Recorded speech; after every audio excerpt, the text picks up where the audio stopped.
পাপ কইরাছি কত প্রভু মাফ কইরা দাও আমারে, মনের গহীনে থাইকা ভালোবাসি তোমারে। পাপ কইরাছি কত প্রভু মাফ কইরা দাও আমারে, মনের গহীনে থাইকা ভালোবাসি তোমারে। মাটির গড়া এই দেহ খান, মাটির গড়া এই দেহ খান, ভুল তো মোরা করিব, চাইতে ক্ষমা এই দুটি হাতে বারে বারে তুলিব।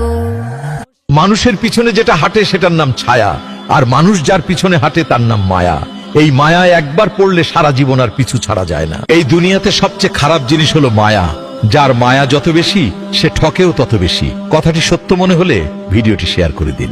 আজকে তো 20 ফেব্রুয়ারি, পবিত্র রমজান মাসের প্রথম জুম্মা। হে আল্লাহ, এই পবিত্র জুম্মার দিনের উসিলা করে আমরা যেন 30টা রোজা রাখতে পারি। আমাদের সবাইকে সেই তৌফিক